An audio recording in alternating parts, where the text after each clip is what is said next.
एक आदिवासी समुदाय से आने वाले अजमेरा संकेत को बचपन से ही बहुत सारी कठिनाइयों का सामना करना पड़ा है, जिसके कारण वह हमेशा समाज को कुछ वापस देना चाहते थे। इस लंबाडी बंजारा समुदाय के लड़के ने ऑल इंडिया रैंक 35 के साथ यूपीएससी सीएसई 2022 में सफलता हासिल की।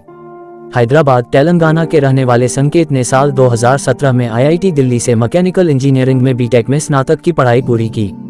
शुरू से ही शोध के प्रति प्रेम के कारण संकेत को साल 2018 में जापान में रिसर्च एंड डेवलपमेंट में नौकरी मिल गई। लेकिन संकेत वह नहीं था जिसकी उसे तलाश थी। हालांकि वह जापान में काम कर रहा था, लेकिन वह काम से संतुष्ट नहीं था, इसलिए उन्होंने सिविल सेवा परीक्षा की तैयारी शुरू करने का फैसला किया। इस बीच उन्होंने 2021 में आईआईटी दिल्ली से मैकेनिकल इंजीनियरिंग में एमएस की पढ़ाई भी पूरी की। वह अपने माता पिता की इकलौती संतान हैं। संकेत की मां इसरो में प्रोजेक्ट मैनेजर हैं। उनके पिता तेलंगाना राज्य में बागवानी के उप निदेशक हैं। इसके अलावा संकेत ने कहा, मेरे माता पिता बहुत खुश थे और उन्हें वास्तव में गर्व महसूस हुआ कि उनका बच्चा आईएएस अधिकारी बनने वाला है। उद्धरण चिन्ह। संकेत शुरू से ही अपनी तैयारी की रणनीतियों को लेकर बहुत स्पष्ट थे। तैयारी के हर चरण में उन्हें इस बात की स्पष्टता थी कि उन्हें वास्तव में क्या पढ़ना है और क्या नहीं पढ़ना है।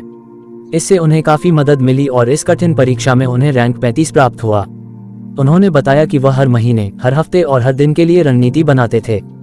संकेत ने कहा, मैं अपने टेस्ट स्कोर के आधार पर अपनी तैयारी को बेहतर बनाता था और उसके अनुसार अपनी रणनीति को समायोजित करता था। साक्षात्कार दौर के लिए उन्होंने अपने विस्तृत आवेदन पत्र डीएएफ में प्रत्येक कीवर्ड के विस्तृत नोट्स बनाए। वह शीशे के सामने बोलते थे और एक दोस्त की मदद भी लेते थे, जो इंटरव्यू के दिन तक लगभग हर दिन मॉक सेशन लेता था।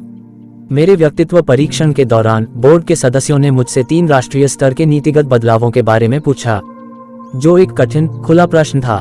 मेरा आधा साक्षात्कार इस प्रश्न के मेरे उत्तरों के इर्द गिर्द घूमता रहा। इंजीनियरिंग पृष्ठभूमि वाले संकेत ने गणित को अपने वैकल्पिक विषय के रूप में चुना।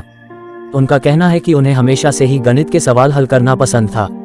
हालांकि विषय चुनने के अन्य कारण उच्च स्कोरिंग क्षमता, संसाधनों की पर्याप्त उपलब्धता आदि थे। उन्होंने कहा, एक रिसर्चर के रूप में मैं कई सामाजिक आर्थिक प्लेटफॉर्मों पर तकनीकी समाधान लागू करना चाहता हूं। अपनी सीएसई यात्रा के दौरान संकेत ने अपने मानसिक स्वास्थ्य से कभी समझौता नहीं किया। उन्होंने कहा, जब भी दिमाग में थकावट आए तो ब्रेक लेना चाहिए। उन्होंने उम्मीदवारों के लिए कुछ सुझाव साझा करते हुए अपनी तैयारी के साथ साथ अपने मानसिक स्वास्थ्य को प्राथमिकता देने का आग्रह किया। इसके अलावा वह उन्हें ये जानने की सलाह देते हैं कि क्या नहीं पढ़ना चाहिए। दोस्तों, आपको ये कहानी कैसी लगी कमेंट बॉक्स में जरूर बताएं तथा ऐसे ही और अपडेट पाने के लिए चैनल को सब्सक्राइब करें और प्रमोट करें।